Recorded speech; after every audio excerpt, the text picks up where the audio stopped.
સુઈ ગામમાં અકસ્માતમાં 3 લોકોના મોત નીપજ્યા। સોનેથ નજીક ખાનગી બસ અને ટેન્કર વચ્ચે અકસ્માત સર્જાયો અને બસમાં સવાર 15 થી વધુ મુસાફરોને ઈજા થઈ છે। ઈજાગ્રસ્તોને સારવાર માટે હોસ્પિટલ ખસેડવામાં આવ્યા છે।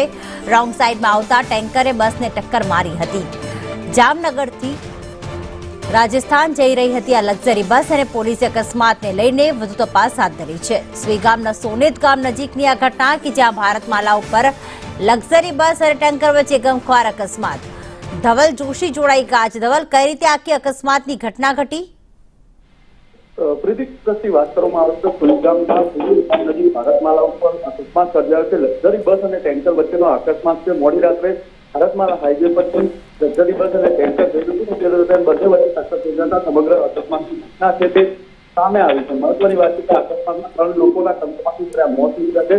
15 થી 20 લોકો જે લક્ઝરીમાં સવાર હતા તે તમામ લોકો ઘાયલ થયા છે। તમામ ઘાયલોને અત્યારે સારવાર કરવામાં આવ્યા છે। તો 3 લોકોના જે મૃત્યુ છે તે પણ તે મતે ખસેડવામાં આવે છે। સમગ્ર અકસ્માતની ઘટના સામે આવી છે ત્યારે જઈને અત્યારે સમગ્ર વિસ્તારમાં ચકચાર મચી જવા પામ્યો છે। બિલકુલ, આભાર તમામ વિગતો માટે।